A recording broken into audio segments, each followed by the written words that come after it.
Hello my YouTube family. Episode के start में हम देखते हैं गू चेंगजी अपने ऑफिस होता है। वहाँ पर ही जिया कियांग का भाई मास्क लगा कर आता है। जैसे वो अपना मास्क उतारता है तो गू चेंगजी कहता है तुम यहाँ क्या कर रहे हो। तो फिर वो उसको कहता है कि मुझे तुम्हारी मदद की जरूरत है। गू चेंगजी कहता है मैं तुम्हारी कोई मदद नहीं करूंगा। तभी फिर वो उसको कहता है कि प्लीज ऐसा मत करो, तुम तो मेरे ब्रदर इन लॉ हो। तो गू चेंगजी कहता है कि कौन है तुम्हारा ब्रदर इन लॉ, मैं तो नहीं हूँ।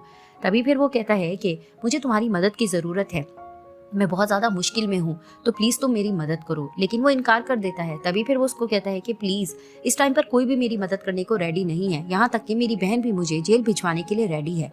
लेकिन वो आंसर नहीं करता। तभी फिर वो कहता है कि गू चेंगजी तुम अपनी मॉम के कार एक्सीडेंट में जिस तरह से मेरी बहन को गलत कह रहे हो, हालांकि वो गलत नहीं है।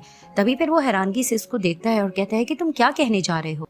तो जिया कियांग का भाई बताने लगता है कि वो ऑडियो एडिट की गई थी और असल सिचुएशन ये थी। तो फ्लैशबैक में दिखाया जाता है कि जिया कियांग की तबीयत बहुत खराब हो रही होती है। उसके फादर कहते हैं कि थोड़ा सब्र करो, हम हॉस्पिटल पहुंचने वाले हैं। वहाँ पर ही जिया कियांग का भाई कहते हैं कि डैड आगे से कार आ रही है, थोड़ा ध्यान करें। लेकिन दिखाते हैं कि कार में जिया कियांग और गू चेंगजी भी बैठे होते हैं और उस कार का आपस में एक्सीडेंट हो जाता है। तभी जिया कियांग का भाई कहता है कि डैड मुझे लगता है कि हमारी गाड़ी उनकी कार से हिट कर गई है। तो उसके डैड कहते हैं कि नीचे उतर के जाके सिचुएशन देखो, मुझे नहीं लगता ऐसा कुछ हुआ है। तो जैसे ही वो नीचे उतर कर देखता है कि एक्सीडेंट बुरी तरीके से हुआ होता है, तो वो लोगों को देखता है आते हुए। तो वो भाग के कार में आकर बैठता है।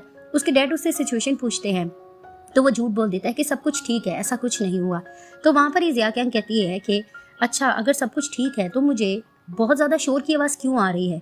तो उसका भाई उसको कहता है कि ऐसा कुछ नहीं, तुम्हें पता तो है लोगों की आदत है बातें बनाने की। तभी वो कहती है अगर सब कुछ ठीक है तो डैड मुझे बहुत ज्यादा तकलीफ हो रही है, इनको छोड़ो, हमें यहाँ से जाना चाहिए। तो उसके डैड कहते हैं हाँ तुम्हारी सिचुएशन ज्यादा इंपॉर्टेंट है, तो इनको इसी हालत में छोड़कर चले जाते हैं। तभी फिर वो सारी सिचुएशन बता देता है गू चेंगजी को और कहता है कि जो कुछ था मैंने तुम्हें बता दिया है, तो प्लीज तुम मेरी हेल्प करो, मैं जेल नहीं जाना चाहता। वहाँ पर ही गू चेंगजी जोर से उसको मुक्के मारता है और कहता है कि तुम ये सब कैसे कर सकते हो। तभी वो कहता है मैं क्या करूँ, चैंग फेंग की मैं बातों में आ गया था।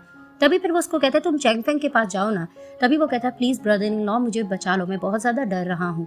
तभी फिर वो उसको कहता है कि तुम्हें इंसानियत नहीं है। अब उसको मारने फिर से लग रहा होता है। तभी वो उसको कहता है कि ऐसा मत कहो, मैंने पुलिस रेस्क्यू में कॉल कर दी थी और जब इस मामले में इन्वेस्टिगेशन की गई तो यही पता लगा कि तुम्हारी मॉम की गलती थी, वो कुछ ज्यादा ही फास्ट कार ड्राइव कर रही थी। तभी फिर गू चेंगजी चुप हो जाता है और उसको कहता है कि तुम्हें किए की सजा जरूर मिलेगी। तो वो जाता है और पीछे से वो चिल्ला के कहता है प्लीज मेरी हेल्प करो। अब गू चेंगजी जिया कियांग को ढूंढने के लिए भागता है और वो तेजी से भाग रहा होता है कि वो उसके पास पहुंच सके। जैसे जिया कियांग गू चेंगजी का सामान बॉक्स में पैक कर रही होती है ताकि वो उसको अपनी लाइफ से निकाल सके। तो दिखाते हैं कि गू चेंगजी जैसे ही जाता है पीछे से जोर से जिया कियांग को हक करता है। तो उससे लड़ने लगती है कि ये तुम क्या कर रहे हो, तुम पागल हो चुके हो। तभी वो कहता है कि उस वक्त गुस्से में मैंने बहुत कुछ बोला था, लेकिन अब मैं तुम्हें छोड़कर कहीं नहीं जाऊंगा। तो वो उसको बातें सुनाती है कि जब तुम्हारा दिल चाहता है तुम मेरी लाइफ में आ जाती हो और जब दिल चाहता है तुम चले जाते हो।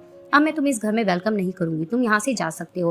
वो उसको मना रहा होता है लेकिन वो नहीं मानती और उसको मारने लगती है और उसको आई हेट यू वगैरह कह रही होती है। तभी फिर वो उसको कहता है कि जितना लड़ना है, बातें सुनानी है सुना लो, मगर मैं तुम्हें अब छोड़कर नहीं जाऊंगा। तो वो लड़ी जा रही होती है। तभी फिर वो उसको कहता है कि बस अब बहुत हो गया, अब मैं तुम्हें कभी भी और ज्यादा सफर नहीं करने दूंगा, जितना तुमने सफर करना था तुमने कर लिया। तभी फिर वो उसको अपने करीब करता है और वहां पर ही उसको किस करने लगता है। तो जिया कियांग भी उसको माफ कर देती है, तो वो भी उसको किस बैक करने लग जाती है। सीन शिफ्ट होता है। जिया कियांग का भाई अपना सामान बांध कर कहीं जा रहा होता है तो अपनी सिस्टर को कॉल करके कहता है कि सिस्टर ये जगह बहुत ही अजीब है, मैं यहाँ पर कैसे रहूंगा। तो उसकी सिस्टर कहती है कि जो तुमने कांड किया है ना, फिलहाल तुम्हें वहां पर ही रहना होगा जब तक कि मसला सॉल्व नहीं हो जाता। सीन शिफ्ट होता है। चेंगजी फाइल्स लाकर अपने फादर के आगे फेंकता है तो उसके फादर कहते हैं ये क्या। तभी वो कहता है कि इनमें तमाम सबूत मौजूद हैं जिसमें आपने करप्शन करके मेरी मॉम की कंपनी अपने नाम करवा ली थी। तो उसके डैड वो फाइल्स देखते हैं। तभी वो कहता है कि आपको लगता था कि आप इन चीज़ों में कामयाब हो जाएंगे, लेकिन आपको नहीं पता कि मेरी मॉम ने ऑलरेडी आपके लिए ये तमाम सबूत और ग्रेफ तैयार कर रखी थी। तभी उसके डैड कहते हैं कि मैं तुम्हारा डैड हूँ, तुम मेरे साथ ये सब कैसे कर सकते हो, तुम बहुत बड़े शैतान हो। और वहाँ पर ही उसके डैड की तबीयत खराब होने लगती है। तो चेंग फेंग भाग कर आता है और कहता है कि डैड टेक इट ईजी। तभी फिर उसके डैड कहते हैं कि चेंगजी मैं मानता हूँ कि मैंने 1000 मिस्टेक की हैं, तुम्हारी और तुम्हारी मॉम के साथ बहुत बुरा भी किया है, लेकिन मैं तुम्हें ये बताना चाहता हूँ कि चेंग फेंग तुम्हारा भाई है, तो तुम अपने भाई को माफ कर दो और उसको छोड़ दो, उसके साथ बुरा मत करो। तो वहीं चेंगजी कहता है कि हम दोनों एक ही ब्लड से हैं, अगर वो आपका बेटा है तो फिर मैं आपके लिए क्या हूँ।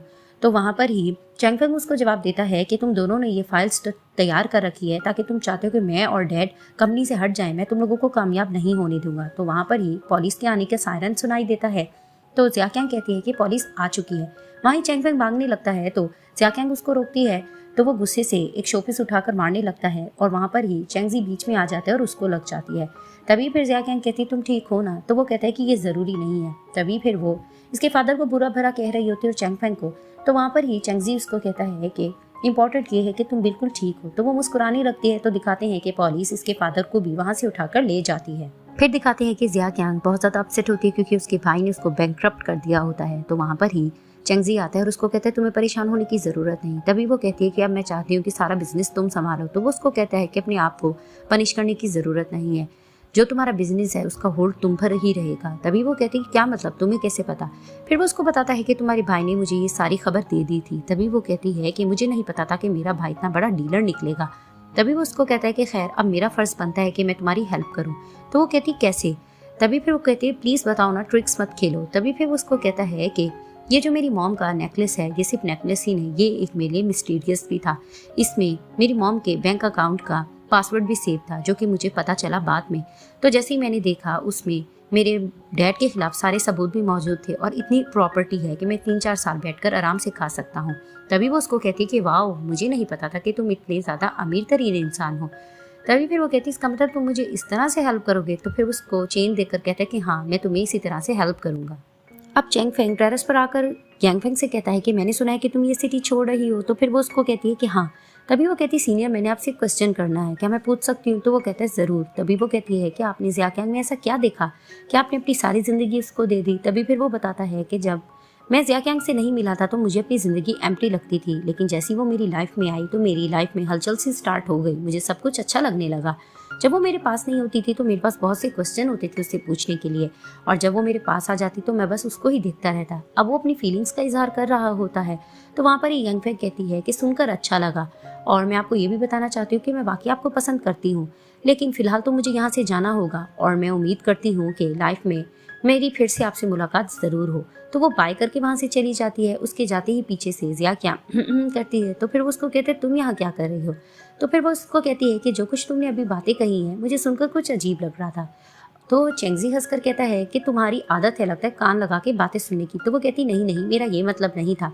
तो चेंगजी उसको कहता है कि जियाक्यांग, अब से हम अपनी न्यू लाइफ स्टार्ट करने जा रहे हैं, और शरारत भरी अंदाज में उसके कान में कोई मस्ती वाली बात कहता है तो वो शर्माने लगती है। तभी फिर वो उसको अपने करीब करके हग कर लेता है और इनकी नई जिंदगी शुरू होने लग रही होती है।